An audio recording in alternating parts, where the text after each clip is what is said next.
Hello మాల చలో Dubbaka roster విధానాన్ని సవరించాలని demand. 23న దుబ్బాకలో మాల మహానాడు సభ ఏర్పాట్లను పరిశీలించిన నాయకులు. కార్యక్రమాన్ని విజయవంతం చేయాలని పిలుపు. ఈ నెల 23న దుబ్బాక నియోజకవర్గ కేంద్రంలో నిర్వహించనున్న జాతీయ మాల మహానాడు సభను విజయవంతం చేయాలని సంఘం నాయకులు పిలుపునిచ్చారు. రాష్ట్ర కమిటీ పిలుపు మేరకు తెలంగాణ సర్కిల్ పోచమ్మ దేవస్థానం ప్రాంగణంలో సభ నిర్వహణకు స్థల పరిశీలన చేపట్టారు. ఈ సందర్భంగా దుబ్బాక నియోజకవర్గ ఇన్ఛార్జ్ కాల్వ నరేష్, నాయకుడు కాల్వలింగం మాట్లాడుతూ రాజ్యాంగం కల్పించిన హక్కులను పరిరక్షించాలని, రోస్టర్ విధానంలో జరుగుతున్న అన్యాయాన్ని సవరించాలని డిమాండ్ చేస్తున్నాం. రోస్టర్ విధానం కారణంగా మాలలకు జరుగుతున్న అన్యాయాన్ని ప్రభుత్వం గుర్తించి తగిన మార్పులు చేయాలని మాల సంఘాల నాయకులు డిమాండ్ చేస్తున్నారు. రాజ్యాంగ హక్కులను కాలరాసే విధానాలను వెంటనే సవరించి సామాజిక న్యాయాన్ని కాపాడాలని కోరుతున్నారు. మాలలకు జరుగుతున్న అన్యాయం, వారి హక్కులపై జరుగుతున్న కుట్రలను ప్రజల దృష్టికి తీసుకురావడమే మహాధర్నా ప్రధాన ఉద్దేశమన్నారు.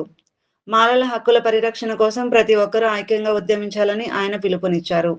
నియోజకవర్గం నలుమూలల నుంచి మాల సామాజిక వర్గ ప్రజలు, నాయకులు, కార్యకర్తలు భారీ సంఖ్యలో తరలివచ్చి సభను జయప్రదం చేయాలని కోరారు. ఈ కార్యక్రమంలో రాష్ట్ర నాయకులు ర్యాకం శ్రీరాములు, పలువురు స్థానిక మాల మహానాడు నాయకులు, కార్యకర్తలు పాల్గొన్నారు.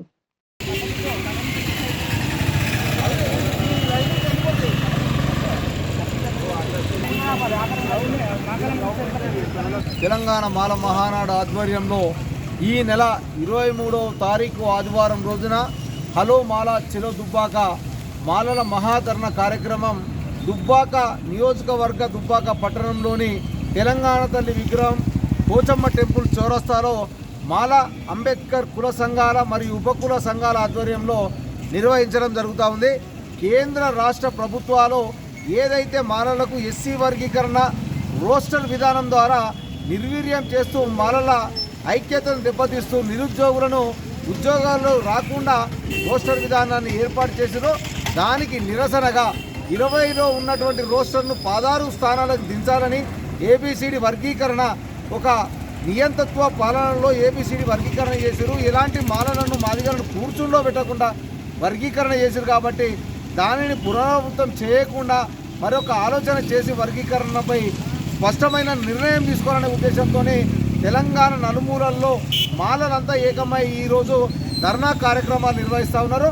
రాష్ట్ర కమిటీ పిలుపు మేరకు దుబ్బాక నియోజకవర్గంలో కూడా ఈ నెల 23 తారీఖు నాడు రోస్టర్కు వ్యతిరేకంగా మాలల మహాధరణ నిర్వహిస్తున్నాం కాబట్టి ఈ నియోజకవర్గంలో ఉన్నటువంటి మాలలు, జిల్లాలో ఉన్నటువంటి మాలలు కూడా అధిక సంఖ్యలో తరలి వచ్చి రేపటి మన పిల్లల భవిష్యత్తు కోసం, మన విద్యార్థుల భవిష్యత్తు కోసం, మన నిరుద్యోగుల భవిష్యత్తు కోసం మనమందరం కూడా ముందుండి ఈ మహాధరణను విజయవంతం చేయాలని చెప్పేసి కోరుతా ఉన్నాను.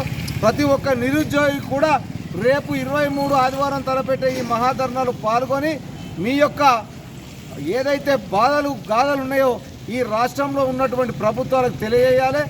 అంబేద్కర్ గారు చెప్పినట్టు చేతులు చాచి అడుక్కుంటే నీకు న్యాయం జరగదు, గల్లా పట్టి కొట్లాడి ధర్నాలు చేస్తే నీకు న్యాయం జరుగుతుందని చెప్పింది. కాబట్టి ఒకటే నా మాల నిరుద్యోగులకు, నా మాల కుటుంబ సభ్యులకు తెలియజేస్తా ఉన్నా, ఈ 23 తారీఖు నాడు దుబ్బాకలో జరగబోయే ఆత్మగౌరవ మాలల మహాధర్నాను విజయవంతం చేయాలని మనస్ఫూర్తిగా కోరుకుంటున్నా. జై మాల.